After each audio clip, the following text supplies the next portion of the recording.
வணக்கம் மாணவ செல்வங்களே. இன்று மற்றொரு புதிய காணொளியை காண உங்களை வரவேற்கிறேன். முன்பு நீங்கள் பிளம்பிங்கின் இடது கை மற்றும் வலது கை விதிகளை பற்றி அறிந்தீர்கள். இப்போது இந்த காணொளியில் மின்சாரத்தின் காந்த விளைவுகளை உள்ளடக்கிய மின்சார மோட்டார்கள் மற்றும் நகரும் காந்தங்களின் மின்சார விளைவுகளை உள்ளடக்கிய மின்சார ஜெனரேட்டர்கள் பற்றிய சில தகவல்களை காண்போம். கற்றுக்கொள்வீர்கள். இந்த அமர்வின் முடிவில் நீங்கள் இதை பற்றி புரிந்து கொள்ள முடியும்.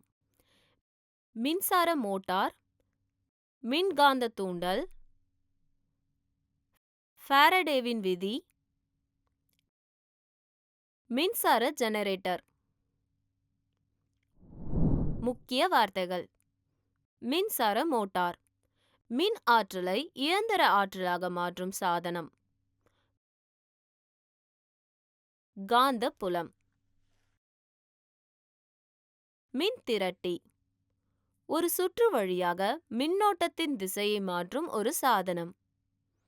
மின்காந்த தூண்டல், ஒரு கடத்தியில் மாறும் காந்தப்புலம் மற்றொரு கடத்தியில் மின்னோட்டத்தை தூண்டும் செயல்முறை.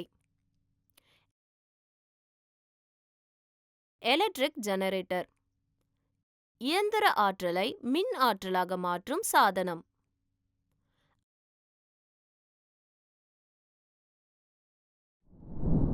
அமர்வை தொடங்குவதற்கு முன் இன்றைய அமர்வின் கருத்து வரைபடத்தை பார்ப்போம்.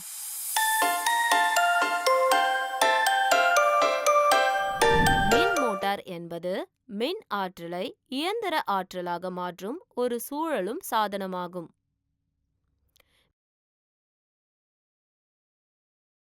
மின் விசிறிகள், குளிர்சாதன பெட்டிகள், அரவை இயந்திரம், சலவை இயந்திரங்கள், கணினிகள், MP3 பிளேயர்கள் போன்றவற்றில் மின்சார மோட்டார் ஒரு முக்கிய அங்கமாக பயன்படுத்தப்படுகிறது.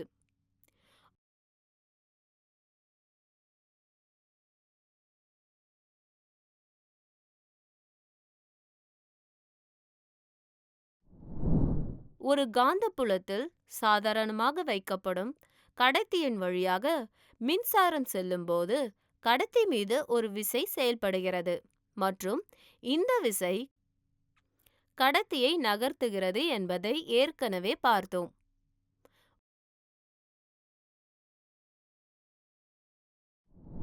ஒரு மோட்டார் எவ்வாறு இயங்குகிறது என்பதை புரிந்து கொள்ள மின்னோட்டத்தை சுமந்து செல்லும் சுருள் ஒரு நிரந்தர காந்த புலத்திற்குள் வைக்கப்படும் போது எப்படி ஒரு திருப்பு விளைவை அனுபவிக்கிறது என்பதை நாம் புரிந்து கொள்ள வேண்டும். தனிமைப்படுத்தப்பட்ட செம்பு கம்பியின் செவ்வக சுருள் A, B, C, D ஐ கவனியுங்கள்.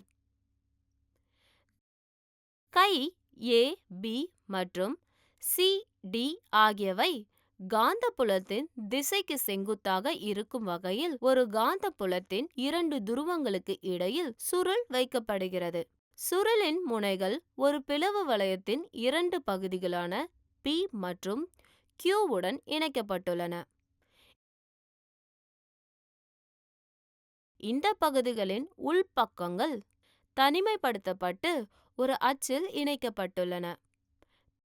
P மற்றும் Qவின் வெளிப்புற கடத்தும் விளிம்புகள் முறையே X மற்றும் Y ஆகிய இரண்டு நடத்தும் நிலையான தூரிகைகளை தொடுகின்றன. சுருளில் உள்ள மின்னோட்டம் A, B, C, D ஆனது மூல பேட்டரியிலிருந்து பிரஷ் X மூலம் நுழைந்து Y பிரஷ் மூலம் பேட்டரிக்கு மீண்டும் பாய்கிறது. சுருளின் கை ABயில் மின்னோட்டம் Aவிலிருந்து Bக்கு பாய்கிறது. ஆம், CDயில் அது Cயிலிருந்து Dக்கு பாய்கிறது. அதாவது ஆம் AB வழியாக மின்னோட்டத்தின் திசைக்கு எதிரே. காந்தப்புலத்தில் மின்னோட்டத்தை சுமந்து செல்லும் கடத்தியின் மீது விசையின் திசைக்கு பிளம்பிங்கின் இடது கை விதியை பயன்படுத்தும் போது கை ABயில் செயல்படும் விசை அதை கீழ்நோக்கி தள்ளும் போது கை குறுக்குவெட்டில் செயல்படும் விசை அதை மேல் நோக்கி தள்ளுவதை காண்கிறோம். இவ்வாறு சுருள் மற்றும் அச்சு ஒரு அச்சில் சுழலும் வகையில் சுதந்திரமாக ஏற்பட்டு எதிர்கடிகார திசையில் சுழலும். அரை சுழற்சியில் Q தூரிகை X மற்றும் P உடன் தூரிகை Y உடன் தொடர்பு கொள்கிறது. எனவே சுருளில் உள்ள மின்னோட்டம் தலைகீழாக மாறி D, C, B, A பாதையில் பாய்கிறது. ஒரு சுற்று வழியாக மின்னோட்டத்தின் திசையை மாற்றும் ஒரு சாதனம் ஒரு மின்திரட்டி என்று அழைக்கப்படுகிறது. மின் மோட்டார்களில் பிளவு வளையம் ஒரு மின்திரட்டியாக செயல்படுகிறது.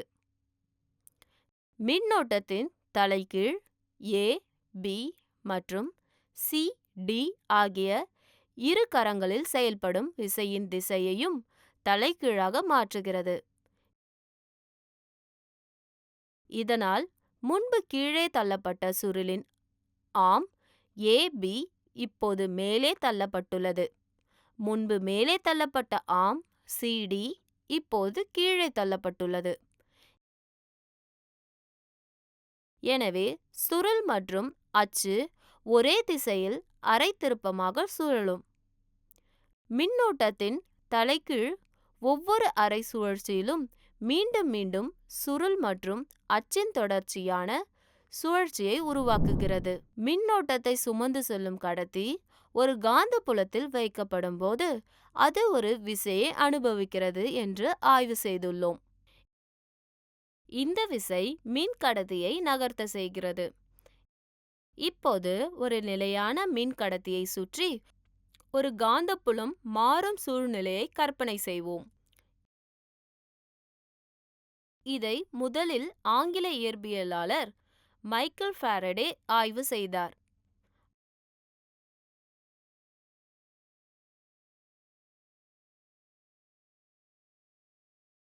1831 ஃபாரடே ஒரு நகரும் காந்தத்தை எவ்வாறு மின்சாரத்தை உருவாக்க பயன்படுத்தலாம் என்பதை கண்டுபிடிப்பதன் மூலம் ஒரு முக்கியமான திருப்புமுனையை ஏற்படுத்தினார். இந்த கருத்தை புரிந்து கொள்ள ஒரு செயல்பாட்டை நடத்துவோம். அதிக எண்ணிக்கையிலான திருப்பங்களை கொண்ட கம்பி ABயின் சுருளை எடுக்கவும். சுருளின் முனைகளை கால்வனோமீட்டருடன் இணைக்கவும். ஒரு வலுவான பட்டை காந்தத்தை எடுத்து அதன் வடதுருவத்தை சுருளின் முனை B நோக்கி நகர்த்தவும். கால்வனோமீட்டரின் ஊசியில் வலதுபுறம் ஒரு விலகல் உள்ளது. இது சுருள் ABயில் மின்னோட்டம் இருப்பதை குறிக்கிறது. காந்தத்தின் இயக்கம் நிறுத்தப்படும் தருணத்தில் விலகல் 0 மாறும். இப்போது காந்தத்தின் வடதுருவத்தை சுருளிலிருந்து விலக்கவும்.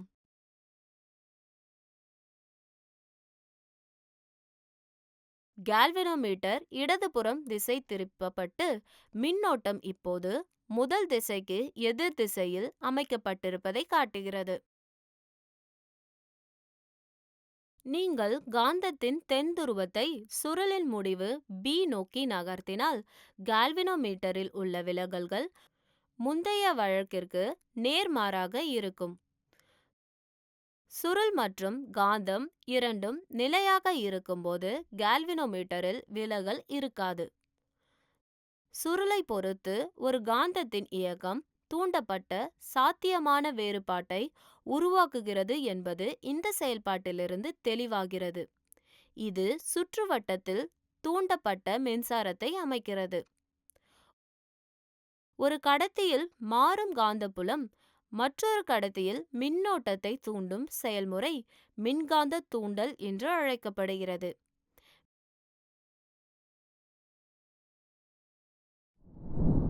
மின்காந்த தூண்டலின் நிகழ்வின் அடிப்படையில் மேலே ஆய்வு செய்யப்பட்ட சோதனைகள் தூண்டப்பட்ட மின்னோட்டத்தை உருவாக்குகின்றன. இது பொதுவாக மிக சிறியது. இந்த கொள்கை வீடுகள் மற்றும் தொழில்துறையில் பயன்படுத்தி பெரிய மின்னோட்டங்களை உருவாக்கவும் பயன்படுத்தப்படுகிறது. மின்சார ஜெனரேட்டர்களின் மின்சாரத்தை உற்பத்தி செய்ய காந்தப்புலத்தில் ஒரு மின்கடத்தியை சுழற்ற இயந்திர ஆற்றல் பயன்படுத்தப்படுகிறது. ஒரு மாற்று மின்னோட்டம், அதாவது ஏசி ஜெனரேட்டர், ஒரு நிரந்தர காந்தத்தின் இரண்டு துருவங்களுக்கு இடையில் வைக்கப்படும் ஆர்மேச்சர் எனப்படும் சுழலும் செவ்வக சுருள் ABCD ஐ கொண்டுள்ளது. இந்த சுருளின் இரு முனைகளும் R1 மற்றும் R2 ஆகிய இரண்டு சீட்டு வளையங்களுடன் இணைக்கப்பட்டுள்ளன. இந்த வளையங்களின் உள்பாகங்கள் தனிமைப்படுத்தப்பட்டுள்ளன. இரண்டு கடத்தும் நிலையான தூரிகைகள் B1 மற்றும் B2 ஆகியவை முறையே R1 மற்றும் R2 வளையங்களில் தனித்தனியாக வைக்கப்படுகின்றன. இரண்டு வளையங்கள் R1 மற்றும் R2 ஆகியவை ஒரு அச்சில் உட்புறமாக இணைக்கப்பட்டுள்ளன. காந்தப்புலத்தின் உள்ளே சுருளை சுழற்றுவதற்கு அச்சு இயந்திரத்தனமாக வெளியில் இருந்து சுழற்றப்படலாம். இரண்டு தூரிகைகளின் வெளிப்புற முனைகள் வெளிப்புற சுற்றுடன் இணைக்கப்பட்டுள்ளன. சுருளை சுழற்றும் போது சுருளுடன் இணைக்கப்பட்ட காந்த பாய்வு மாறுகிறது. காந்த பாய்வின் இந்த மாற்றம் தூண்டப்பட்ட மின்னோட்டத்தின் உருவாக்கத்திற்கு வழிவகுக்கும். ஃப்ளமிங்கின் வலது கை விதியின்படி தூண்டப்பட்ட மின்னோட்டத்தின் திசையானது சுருளில் ABCD இன் திசையில் உள்ளது மற்றும் வெளிப்புற சுற்றுகளில் அது B2 முதல் B1 வரை பாய்கிறது. சுழற்சியின் இரண்டாவது பாதியில் மின்னோட்டத்தின் திசையானது சுருளில் DCBAவின் திசையில் இருக்கும். மேலும் வெளிப்புற சுற்றுகளில் அது B1 முதல் B2 வரை பாய்கிறது. சுருளின் சுழற்சி தொடரும்போது வெளிப்புற சுற்றுவட்டத்தில் தூண்டப்பட்ட மின்னோட்டம் சுருளின் ஒவ்வொரு அரை சுழற்சிக்கும் அதன் திசையை மாற்றுகிறது. சமகால இடைவெளிக்கு பிறகு திசையை மாற்றும் இத்தகைய மின்னோட்டம் மாற்று மின்னோட்டம் AC எனப்படும்.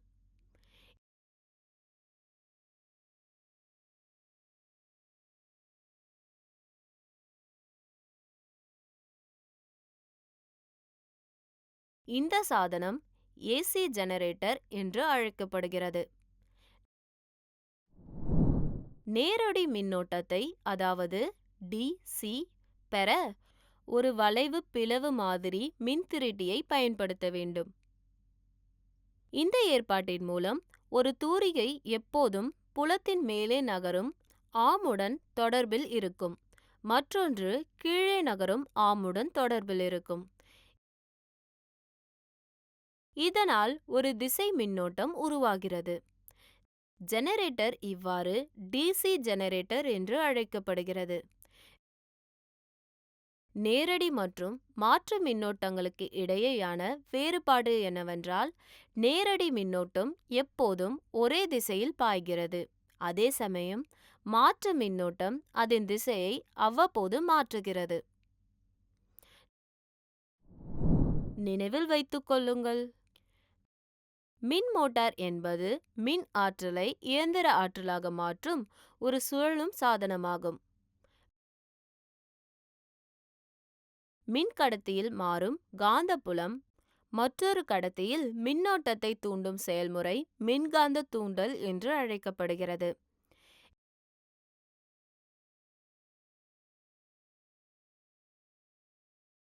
எலக்ட்ரிக் ஜெனரேட்டர் என்பது இயந்திர ஆற்றலை மின் ஆற்றலாக மாற்றும் ஒரு சாதனம். ஒரு மின்சார ஜெனரேட்டர் மின்காந்த தூண்டலின் அடிப்படையில் செயல்படுகிறது.